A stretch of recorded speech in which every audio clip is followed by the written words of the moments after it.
RV dealerships and RV factories probably do not want me to share this information, especially Grand Design RV dealerships. But I feel like information is power and not only can benefit the RV community, but also the industry as a whole. Welcome to HBRV Lifestyle. They call me the Honey Badger because I give it to you straight and transparent about the RV business. And today is your RV industry update for April 1st, 2024. Now, my voice is a little hoarse, so bear with me, but we're going to cover a few items. Number one, we're going to give you an update on RV loans and RV interest rates. The next thing we're going to cover is RV shipments from the factories to the dealerships, because there's some things in between the lines that we really need to discuss. Number three is the used RV market did tank, but it may have tanked worse for folks who own Grand Design products. Okay. Number four, we're going to talk about parts, especially for those that own older rigs. And what I mean by older is like 10, 15, 20 years plus older. And number five, and lastly, we're going to cover new RV prices and where I see things going and why. Okay, ready, set, and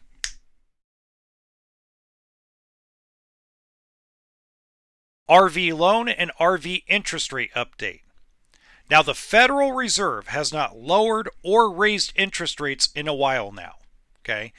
But in February, I told you that some of the banks lowered their interest rates, lowered their profit margin voluntarily, thinking there was going to be a big surge in RV loans or the need for RV loans. And now I kind of understand why they did it originally. Dealerships were taking massive losses on 2023 inventory. There were massive deals out there where you could buy things 15, 20 grand back of invoice. So the banks thought, if we can capture all those loans, we'll be in an equity position on the loan. And number two, we can make it up on volume. Yeah, that didn't happen. So I've noticed a trend. And the trend is that interest rates at the banks have been raised between 1/4 and 1/2 point. So now we're seeing an average interest rate of 7.99 and 8.99. So we're back to that level. That 6.99 rate, in fact, I got to remove it off my website because I advertise it. It's gone. It's kaput. Like, it pretty much left the station today. And that's unfortunate. And it's because there isn't enough loans for them to make up their profit through volume. Just like a car dealership. A car dealership tries to make their profit up not only in service, but try to make it up on the volume of cars. Like, hey, if we could sell 100 cars, we can make up all our profit through that volume. But in this case, the car dealership that planned on selling 100 only sold like 40. So now they have to raise their profit margin up to stay in business. And that's pretty much where we're at right now. The other update is there is a new algorithm out there. I know people are sick of hearing that word. YouTubers hate that word. TikTokers hate that word. Algorithm. But the banks and lenders, for the most part, not everybody, for the most part though, have their own internal scoring system now. They're no longer completely depending on the credit agencies like Equifax, TransUnion, and Experian. They now have their own internal scoring system where I've seen an 815 score with pretty good credit history not be able to get a loan, and I've seen 685 scores score tier 1 through a system.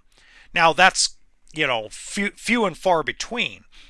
But the reality is the banks are looking at other things besides credit score.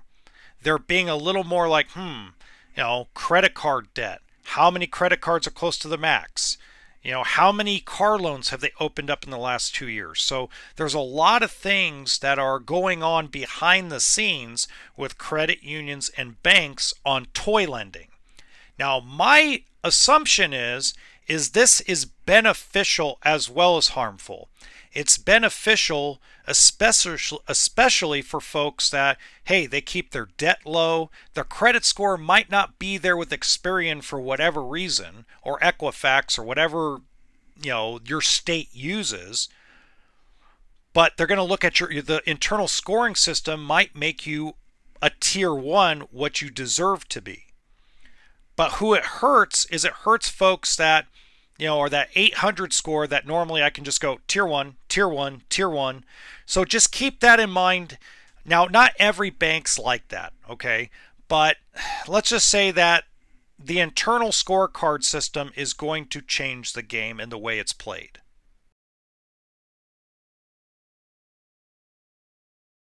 RV shipments and the context behind it. Now, I'm going to read an article from rvbusiness.com written March 26, 2024. I will put the link of that article in the description box below so you can read it later. It says RVIA, shipments post 4th consecutive monthly increase. Results for the RVIA February 2024 survey of manufacturers found that total RV shipments ended the month with 31,024 units, an increase of 17.8% compared to the 26,326 units shipped in February 2023. This report marks the 4th straight month of increases as RV shipments continue to make a moderate recovery, putting us on track to meet the forecast of 350,000 shipments for 2024.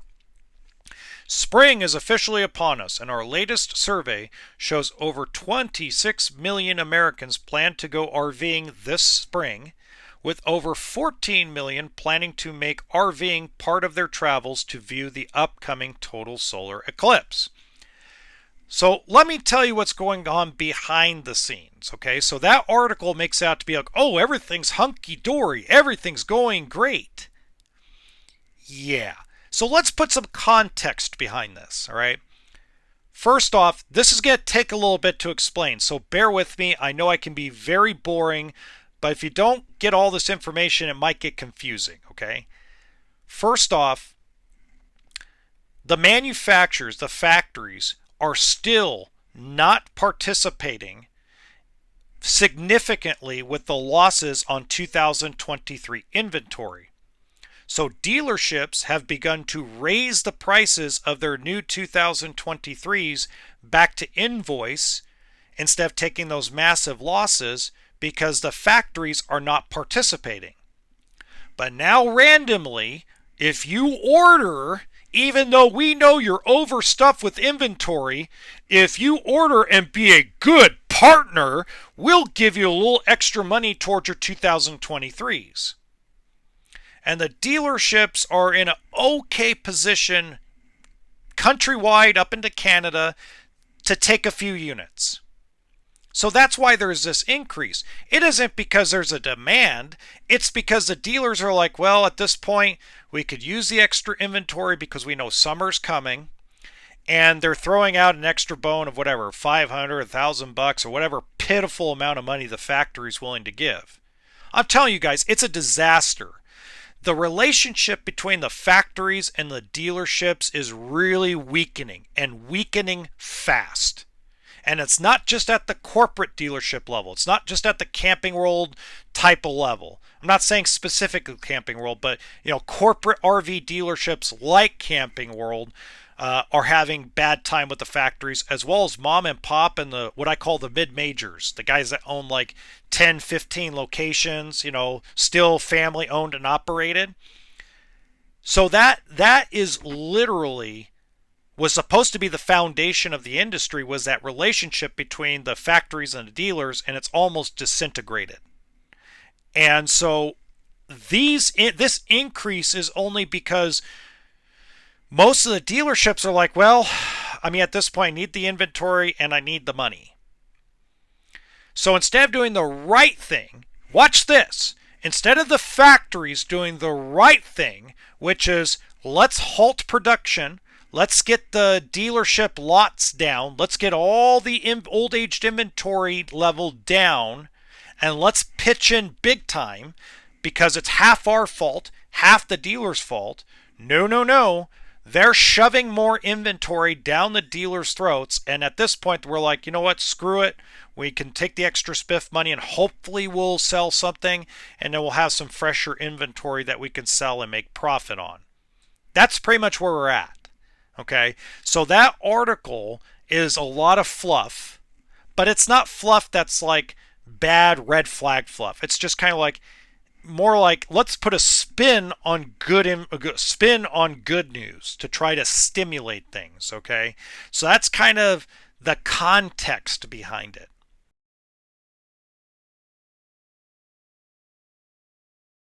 Used RV market update, and Grand Design owners may be upset with me after listening to this. First off, we have to start with the market as a whole. Okay, there's two J.D. Power books. There's the one that's public, where everybody can mark their options, and sometimes we make a joke and say, hey, look, my RV's worth more money than what I paid for it. And then there's the reality book, what I call the lending book. The super majority of lenders, credit unions and banks, use the lending J.D. Power to determine how much they're going to loan on an RV. And a lot of times we don't get to add the options to it. All right. Now, why that's significant is the used wholesale book took a huge hit in March.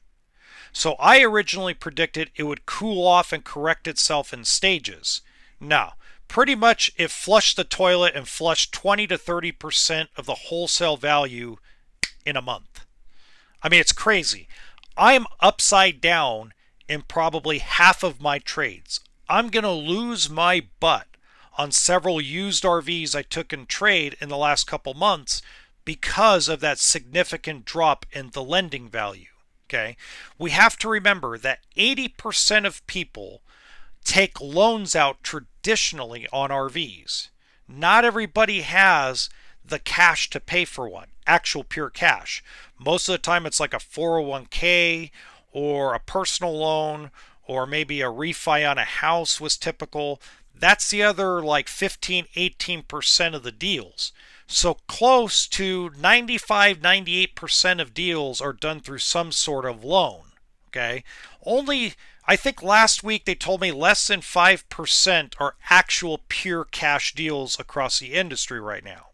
Okay, now that being said, it means your trade-in value took a massive hit. And that growth, that growing separation, that growing difference figure just got worse. Okay, now what I mean by that is if you listen to my other videos, I talk about the difference figure between what your trade was worth and what the new RVs were selling really hasn't changed in the last 3 years. Okay, now it significantly is separating. It basically has corrected itself that quick. It didn't do a dramatic slowdown, it just fell off a cliff. Okay, now what really hurts is the allegations that are being made against Grand Design RV on their treatment of customers when it comes to this frame failure and frame flex has a lot of dealerships talking quietly. Okay, nobody will talk about it out loud. It's like the silent majority of America. We don't say a lot of things, but we share them quietly amongst small groups of people. Well, there's dealer friends of mine that have reached out to me and said, we are worried about solitude and momentum, because in their mind, a lot of these dealers' minds and a lot of customers' minds is the allegations against the treatment of customers about the frame failure and frame flex issue, the allegations of non-disclosure agreements having to be signed, the allegations of having to remove social media posts and videos about frame failure and frame flex on Grand Design, Solitude, and Momentum. These things are worrying dealers So they're going to start hitting solitude and momentum trades hard.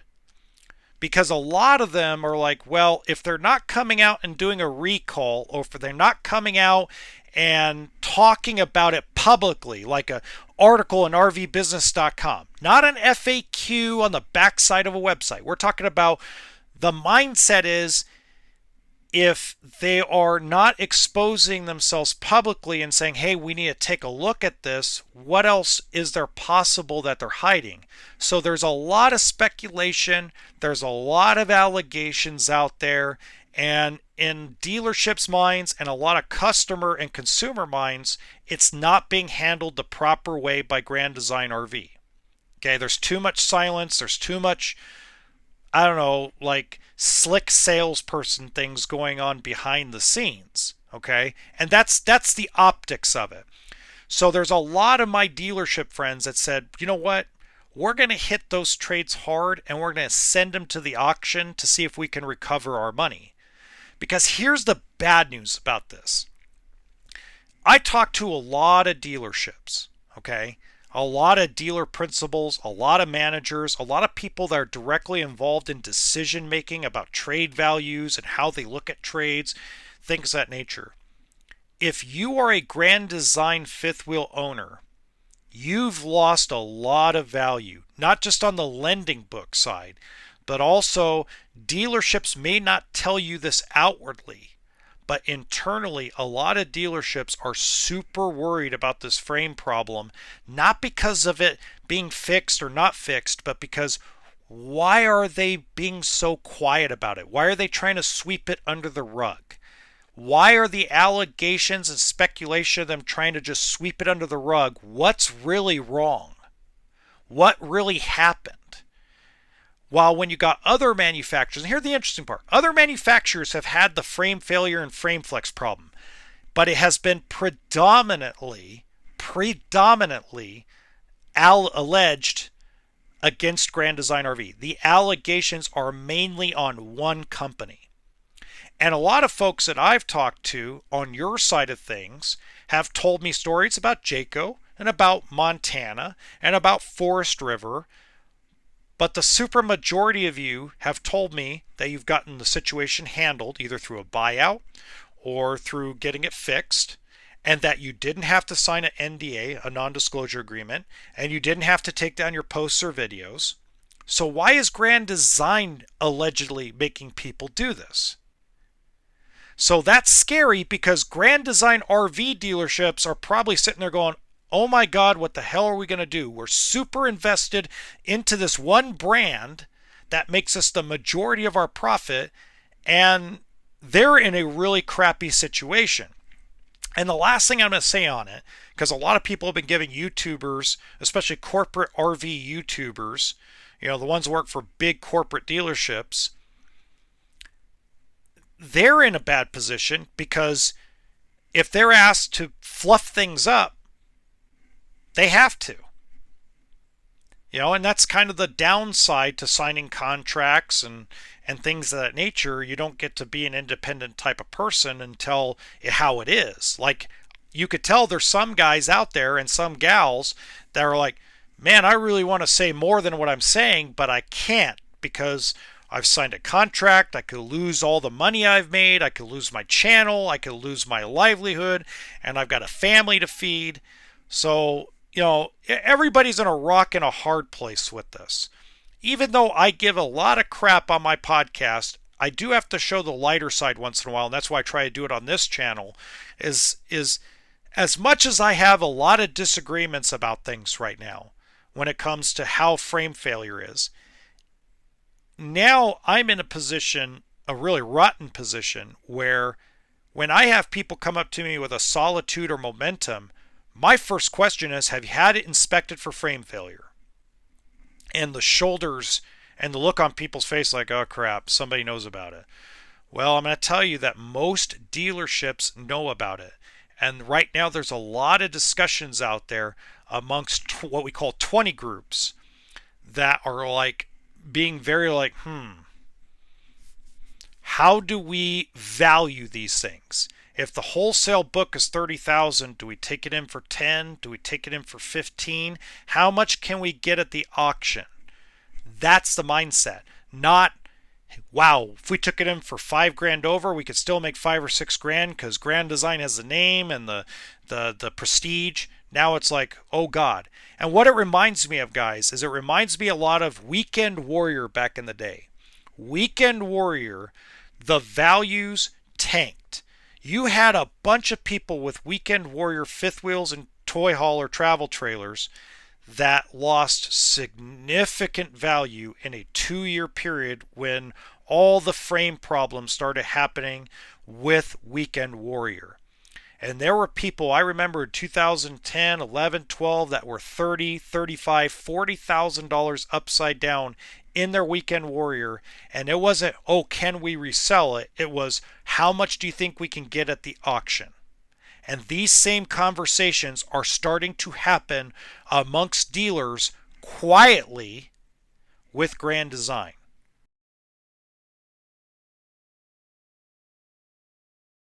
Parts update, especially with older RVs. Now, I've seen an uptick in folks that have 1980s, 1990s, early 2000s rigs that they've owned forever. Some guys have owned them for 30 years, okay? But what's happening is they're walking into different places looking for a little part that hasn't been built in probably 10 years. And so what you need to start looking at is if you have an older RV, doesn't matter if it's a motorhome, it doesn't matter if it's a travel trailer, a fifth wheel, etc. What I'm not saying to do is go get rid of it. What I'm saying is it's time to start updating it. So I'll give you an example. One guy had an air conditioner, very old school air conditioner that the thing still had the little tilting lever thing, okay? I'm sorry, I don't know how to describe that. But anyway, I can't find an air conditioner at all for the guy that would work with his current wiring system, okay? But there is a kit out there to update and upgrade the air conditioner and the thermostat, and you do the air conditioner, the furnace, and the thermostat all at once. And it's cheaper, watch this, it's cheaper than going and trying to pay cash for another older RV. Okay, and what I mean by that is you could probably, if you're really handy and you're really technical, you could probably do updates and upgrades like this for, less than $3,000 completely on your own, and then you're updated for when you want to go to national or state parks, and you don't have to worry about wiring or electrical or things like that. So anymore, there's more kits than there are parts. Because those little parts you used to be able to pick up, at a store for 10 cents, 15 cents, $1, those are gone. Now it's all kits and updates and upgrades, which is not a bad thing. Because think about it. If you got a 1995 Comfort fifth wheel, pretty nice fifth wheel, okay? Pretty nice brand back in the day. If you have that fifth wheel, okay, and you got to pour $3,000 or $4,000 into it. Yeah, you'll never get the money back. You'll never sell the fifth wheel for what you're going to put into it. But if you go buy, a 2006 or 2007 rig, you're just going to run into the same problem again. So if you're very talented, or if you want to maybe upgrade something, like we've seen a lot of people, a lot of uptick in customers that have come into the service department with older rigs. And they're like, you know what? With interest rates up, and I don't have a good income right now. I'm retired. I have $1,200 a month or $1,800 a month coming in Social Security. I have a very small retirement. I own my home. A lot of people like that. They can't afford payments. They can't afford to write a check for an RV. So these small updates and upgrades keep you on the road and keep you doing what you love to do. So don't be afraid to slap down a credit card and go get yourself some stuff that updates your older RV to be a little more modern with technology. So that way later down the road, you're able to go to a lot of the parks and stuff and don't have to worry about plugging in and your coach going up in smoke. And the reason why I use that example is because here in Pahrump, Nevada, on Highway 160, we had a guy who refused to update anything in his rig. He was going to go to pick apart. No, no, no, no. I'm not going to spend $200 on this. I'm not going to spend $100 on that. And one day he turned on his furnace and entire motorhome caught on fire and unsalvageable. Now, luckily he's okay. But just kind of an example of like, don't be afraid to update what you already have or upgrade what you already have.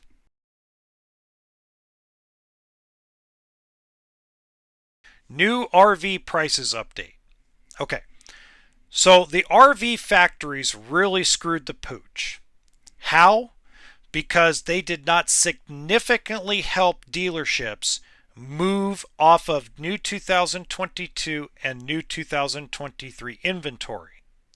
Some manufacturers were silly enough to say, oh yeah, I'll give you $250 or I'll give you $500 if you order another piece. No, I'm talking about real significant help. What didn't happen, okay?